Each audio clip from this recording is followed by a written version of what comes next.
Hello friends, आज हम resistance पर कुछ ऑब्जेक्टिव क्वेश्चंस सोल्व करेंगे।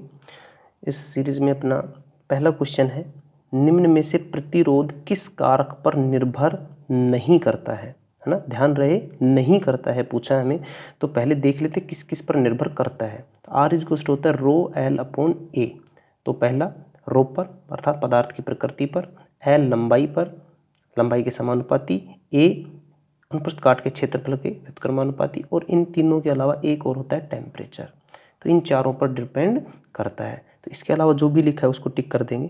तार की लंबाई पर करता है, तार के अनुप्रस्थ काट क्षेत्रफल पर भी करता है, पदार्थ की प्रकृति पर भी करता है, पदार्थ के रंग पर निर्भर नहीं करता है। तो आंसर हो जाएगा 4। सेकंड क्वेश्चन, यदि किसी तार की लंबाई को 2 गुनी तथा अनुप्रस्थ काट के क्षेत्रफल को आधा कर दिया जाए तो प्रतिरोध पर क्या असर होगा। तो देखो सिंपल लिखो अपन, आर इजक्वस टू क्या होता है रो एल अपॉन ए। ठीक है, क्या किया है, लंबाई को 2 गुना, तो सीधा यहाँ 2 से गुणा कर दो ऊपर। ठीक है, अनुप्रस्थ काट के क्षेत्रफल को आधा, तो यहाँ कर दो आधा, तो आधा करेंगे तो a/2। ठीक है, तो 2 ऊपर जाएगा, तो 2 गुणा 2 4, तो कितना गुना हो गया 4 गुना, सीधा टिक कर दो 4 गुना पे। ओके, नेक्स्ट देखो, यदि चालक की त्रिज्या आधी कर दी जाए तो तार का प्रतिरोध होगा।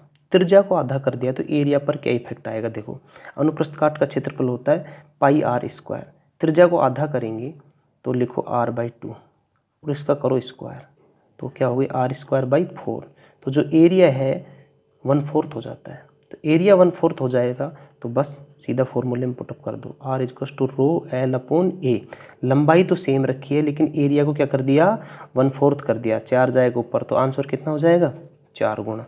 तो आंसर आ जाएगा 4 गुना। तो अब यहाँ से ध्यान रखो, त्रिज्या को या व्यास को, एक ही बात है, त्रिज्या या व्यास को आधा करेंगे तो एरिया हो जाता है 1/4, और यदि दुगुना करेंगे तो एरिया हो जाएगा 4 गुना, मतलब स्क्वायर में होगा, जो भी काम होगा वो स्क्वायर में होगा। आधा करेंगे तो 1/4 हो जाएगा एरिया त्रिज्या और व्यास को आधा करने पर, त्रिज्या और व्यास को दुगुना करेंगे तो एरिया 4 टाइम हो जाएगा। बस फिर कैलकुलेट कर लो।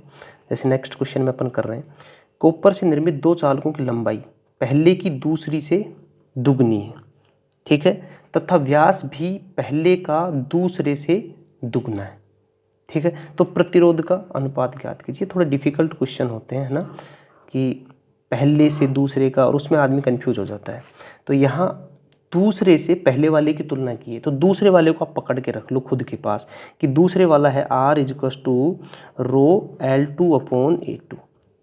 दूसरे वाला तो ये है। अब पहले वाला देखो, दूसरे वाले से दुगनी तो लंबाई है, तो लंबाई को आप दुगना कर दो, तो 2 × L2 लिख सकते हैं इसको, L1 बराबर 2L2। ओके, डिवाइड बाई, अब एरिया की, व्यास की बात कर रहा है, व्यास भी पहले का दूसरे से दुगना है। अब व्यास कितना है दुगना है, तो एरिया कितने गुना हो जाएगा 4 गुना हो जाएगा। ठीक है, अभी बताया था थोड़ी देर पहले, एरिया हो गया 4 गुना, दुगना है तो 4 गुना, आधा होता तो 1/4 हो जाता। ठीक है, तो यहाँ से काट दो, 2 × 1 = 2, 2 दूनी 4, तो आ गया 1/2। तो पहले वाला यदि 1 है तो दूसरे वाला हो गया 1/2। दोनों साइड को 2 से गुणा कर दो, इसको भी 2 से, इसको भी 2 से, 2 से 2 कैंसिल, तो आंसर आएगा 2:1। तीसरे नंबर का आंसर हो जाएगा। नेक्स्ट क्वेश्चन है, विशिष्ट प्रतिरोध की इकाई है। विशिष्ट प्रतिरोध बोले तो रजिस्टिविटी या प्रतिरोधकता, इकाई क्या होगी ओम इंटू मीटर। कहाँ है ओम इंटू मीटर, आंसर आ गया ओम इंटू मीटर। कैसे होगी देखो एक बार, r is equal to rho L upon A, rho को यहीं रखो, ए को इधर मल्टीप्लाई कर दो, तो r इंटू ए अपॉन एल। तो r का होता है ओम, ए की होती है मीटर स्क्वायर, और एल की होती है मीटर। मीटर से मीटर कैंसिल, 1 मीटर कैंसिल हो गया, 1 मीटर बच गया, तो ओम इंटू मीटर। तो आंसर हो गया ओम इंटू मीटर। ठीक है, तो 6 नंबर का क्वेश्चन देखते हैं। ये देखो, प्रतिरोध ताप गुणांक की इकाई है। प्रतिरोध ताप गुणांक क्या होता है अल्फा। ठीक है, और इसकी जो वैल्यू निकल के आई थी वो देखो क्या निकल के आई थी, RT2 = RT1 × 1 + alpha × del T, ये था ना फॉर्मूला। तो यहाँ से अल्फा की वैल्यू निकालनी है, तो RT1 को अंदर मल्टीप्लाई कर दो, तो ये RT1 plus alpha into RT1 into delta, तो RT1 को इधर भेजो तो RT2 माइनस RT1, एल्फ़ा की वैल्यू निकाल ली ना, तो डिवाइड कर दो RT1 इंटू डेल टी से, तो ये आ गया एल्फ़ा। तो घटाएंगे तो है तो एक रजिस्टेंस भी, ये तो हो गया ओम डिवाइड बाई ये हो गया ओम, और ये हो गया टेम्परेचर है तो degree centigrade, ohm into degree centigrade, ohm से ओम कैंसिल हो गया, तो आंसर आ गया एल्फा की यूनिट प्रति डिग्री सेंटीग्रेड। तो ये याद रखना, प्रतिरोध ताप गुणांक जिसको अपन एल्फा से लिखते हैं उसकी यूनिट होगी प्रति डिग्री सेंटीग्रेड।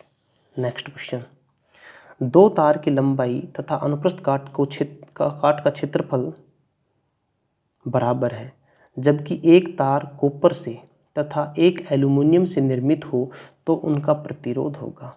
अपने पास दो वायर है,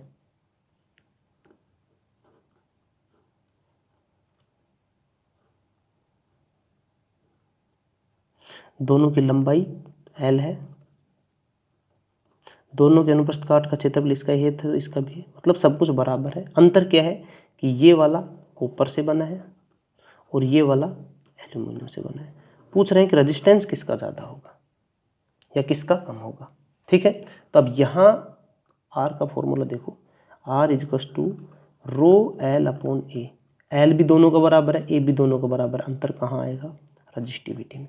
जिसकी रजिस्टिविटी ज़्यादा है उसका रजिस्टेंस ज़्यादा होगा। तो कॉपर की रजिस्टिविटी होती है 1.68 इंटू 10⁻⁻8 ओम इंटू मीटर, जबकि एल्यूमिनियम की कितनी हो रही थी 2.82 इंटू 10⁻⁻8 ओम इंटू मीटर। तो देखो ज़्यादा किसकी है, एल्यूमिनियम की। जिसकी रजिस्टिविटी ज़्यादा होगी उसका रजिस्टेंस भी ज़्यादा होगा, तो एल्यूमिनियम के तार का अधिक होगा। ठीक है, नेक्स्ट क्वेश्चन है, चालकत्व की इकाई है। चालकत्व क्या होता है, चालकत्व ये होता है कंडक्टेंस। कंडक्टेंस दो शब्द हैं, एक तो कंडक्टेंस है और एक है कंडक्टिविटी, जिसको हिंदी में बोलते हैं चालकता। ठीक है, तो कंडक्टेंस किसका उल्टा होता है, जिसको चालकता बोलते हैं, रेजिस्टेंस का उल्टा होता है। इसको जी से लिखते हैं तो जी इजकस टू 1/r। कंडक्टिविटी चालकता किसका अपोजिट है, रजिस्टिविटी का, तो सिग्मा इजकस टू होता है 1/ρ। तो रेजिस्टेंस की यूनिट होती ओम, तो इसकी होगी 1/ओम, तो 1/ओम को लिखते हैं म्हो से, तो आंसर आ गया म्हो। और यदि बात चालकता की करते तो अभी रजिस्टिविटी की निकाली है हमने, क्या होती है ओम इंटू मीटर, तो 1/ओम को क्या लिख दिया अपन ने म्हो, और मीटर नीचे रह गया। तो यदि कंडक्टिविटी की कोई पूछे चालकता है कि, तो आंसर आ जाएगा म्हो पर मीटर। ठीक है, नेक्स्ट क्वेश्चन देखते हैं, एक चालक तार को खींचकर उसकी लंबाई दोगुनी कर दी जाती है तो उसका प्रतिरोध होगा। ये थोड़ा अलग क्वेश्चन है, इसमें तार को खींचकर उसकी लंबाई बढ़ा रहे हैं, मतलब तार मटेरियल उतना ही यूज कर रहे हैं, एक्स्ट्रा मटेरियल नहीं मिला रहे, बस उसी तार को खींचा और लंबा करके दोगुना कर दिया। अभी तक जो क्वेश्चन कर रहे थे उनमें अपन एक्स्ट्रा मटेरियल लगा रहे थे, कम कर रहे थे तो उसको काट के कम कर रहे थे, ठीक है ना, बढ़ा रहे थे तो और मटेरियल लगा के उसको बढ़ा रहे थे, लेकिन यहाँ इसको खींच के इसको दुगना किया है, तो ये बहुत इंपॉर्टेंट क्वेश्चन हो गया। तो याद रखना, जब भी खींच के एक ही वायर, वो वायर है उसको ही खींच के और उसकी लंबाई को बढ़ा रहे हैं या एरिया को कम कर रहे हैं, जो भी कर रहे हैं, तो उस टाइम पर आयतन चेंज नहीं होगा, चेंज नहीं होगा। ये इंपॉर्टेंट पॉइंट है, आयतन चेंज नहीं होगा। और आयतन क्या होता है, अनुप्रस्थ काट का क्षेत्रफल इनटू लंबाई, ये बराबर रहेगा, पहले जितना था उतना ही अब रहेगा AL। ठीक है, अब देखो क्या किया है, लंबाई को दोगुना कर दिया, तो यदि लंबाई को दोगुना करेंगे तो एरिया को क्या करना पड़ेगा, आधा। देखो 2 से 2 कट जाएगा, वापस AL आ गया कि नहीं आ गया। तो इसका मतलब आपको एक चीज़ देगा, दूसरी चीज़ आपने खुद निकालनी है। इसने कहा है कि लंबाई को दोगुना कर दिया, तो लंबाई को दोगुना कर दिया तो एरिया कितना हो गया, आधा। ठीक है, बस अब निकालो, R इजकस to rho L upon A, तो लंबाई दोगुनी हो गई तो अपने आप एरिया आधा हो गया, 2 को ऊपर भेज दो, 2 दूनी 4, तो रेजिस्टेंस हो जाएगा 4 गुना। तो एक चीज़ ये देंगे, एक चीज़ अपने आप निकल के आ जाएगी। क्यों? क्योंकि आयतन क्या है? कांस्टेंट, आयतन चेंज नहीं होगा। तो आयतन का फॉर्मूला एरिया इंटू लेंथ, अनुप्रस्थ काट का क्षेत्रफल a है, लेंथ l है, लंबाई को 2 गुणा कर 2 से मल्टीप्लाई कर दिया, रहना AL ही चाहिए तो एरिया को आधा कर दो, फॉर्मूले में पुटअप करो, आंसर आ जाएगा। ओके, नेक्स्ट, एक ही पदार्थ से निर्मित 2 तार, पदार्थ एक ही है, जैसे कॉपर है तो मान लो कॉपर है, जिनकी लंबाई का अनुपात 1:2, अनुप्रस्थ काट का क्षेत्रफल 2:1 है, तो उनका विशिष्ट प्रतिरोध होगा। अब देखो ध्यान से, इन्होंने प्रतिरोध नहीं पूछा, ऐसे बेवकूफ बना देते हैं क्वेश्चन में। विशिष्ट प्रतिरोध का मतलब क्या हो गया? प्रतिरोधकता, प्रतिरोधकता या रजिस्टिविटी, जिसको अपन रो से लिखते हैं। ठीक है, अब बात जैसे एक ही पदार्थ में कॉपर की बात करूं तो कॉपर की रजिस्टिविटी फिक्स है 1.68 × 10⁻⁸ ओम इंटू मीटर। ठीक है, तो अब बताओ कि विशिष्ट प्रतिरोध क्या होगा? बराबर ही होगा। यदि कॉपर से बना है तो चाहे लंबाई कितनी भी हो, मोटाई कितनी भी हो, प्रतिरोधकता तो सेम ही रहने वाली है, क्योंकि कॉपर है तो कॉपर की प्रतिरोधकता तो यही है। जब तक टेम्परेचर चेंज नहीं करोगे प्रतिरोधकता चेंज नहीं होती है। ठीक है, प्रतिरोधकता सिर्फ टेम्परेचर पर डिपेंड करती है, ये लंबाई और मोटाई पर डिपेंड नहीं करती है, तो बराबर ही होगा दोनों में। ठीक है, नेक्स्ट 11वां क्वेश्चन देखते हैं। क्वेश्चन है कि एक समान लंबाई तथा एक समान प्रतिरोध के तार के अनुप्रस्थ काट का क्षेत्रफल 3 वर्ग मीटर तथा 5 वर्ग मीटर हो तो रजिस्टिविटी पूछिए। ठीक है, देखो ध्यान से इस क्वेश्चन को।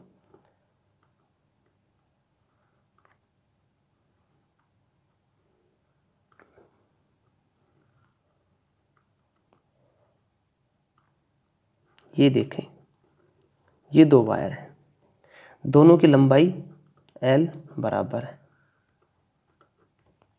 ठीक है, लेकिन इसके अनुप्रस्थ काट का क्षेत्रफल 3 मीटर स्क्वायर और इसके अनुप्रस्थ काट का क्षेत्रफल है 5 metre square.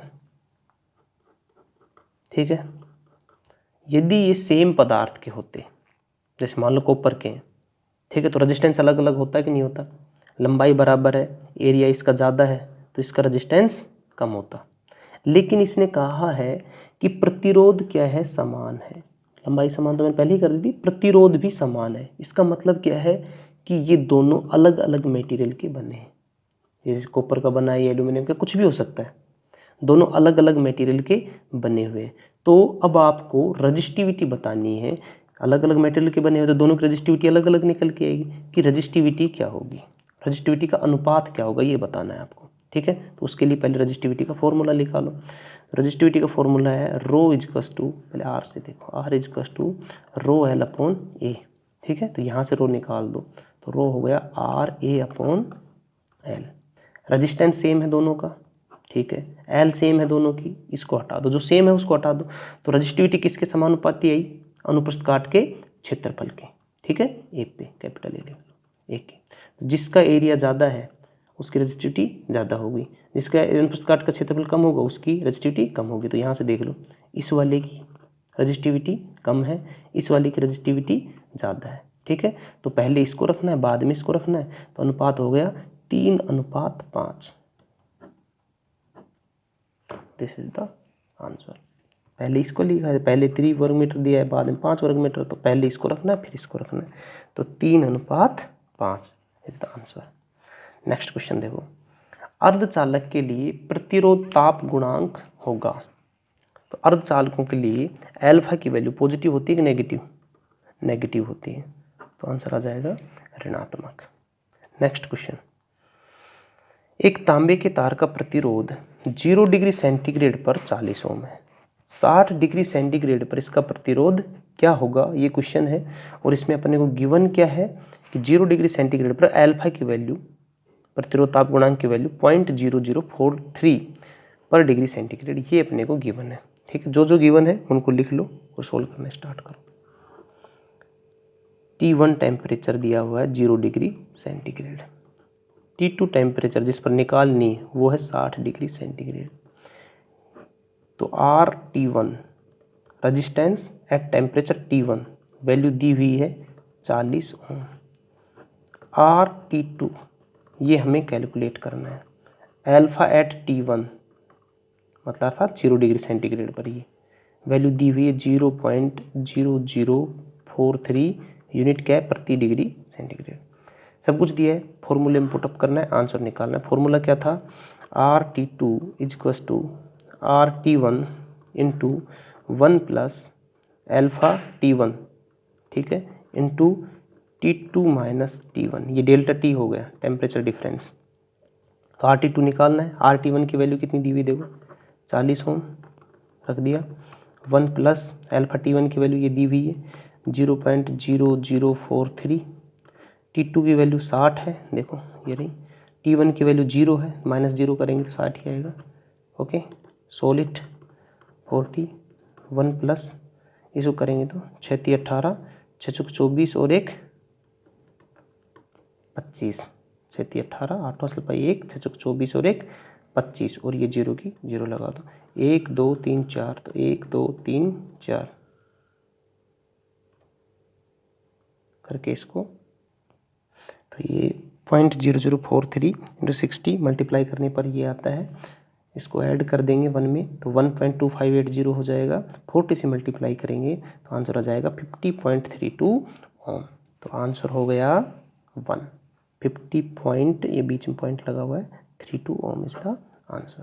Okay, next question देखो, किसी तार का विशिष्ट प्रतिरोध किस पर निर्भर करता है। विशिष्ट प्रतिरोध बोले तो रजिस्टिविटी या प्रतिरोधकता रो, तो रो केवल और केवल किस पर डिपेंड करती है, टेम्परेचर पर। तो आंसर देख लो, तार की लंबाई पर नहीं करती है, मोटाई पर नहीं करती है, तापमान पर करती है, बस एक ही आंसर है तापमान। कुचालक का प्रतिरोध ताप गुणांक होता है, अर्थात एल्फा की वैल्यू इंसुलेटर्स के लिए क्या होती है, नेगेटिव। तापमान बढ़ता है तो उनका रेजिस्टेंस कम हो जाता है, तो ऋणात्मक is the answer. Thank you friends. यदि इन क्वेश्चंस में किसी को कोई प्रॉब्लम हो तो कमेंट बॉक्स में ज़रूर डालें, और इनको मैं अभी आपको एक लिंक प्रोवाइड करवा दूंगा डिस्क्रिप्शन बॉक्स में, उस पर ये सारे क्वेश्चन देख सकते हैं, दोबारा से सोल्व कर सकते हैं। Thank you.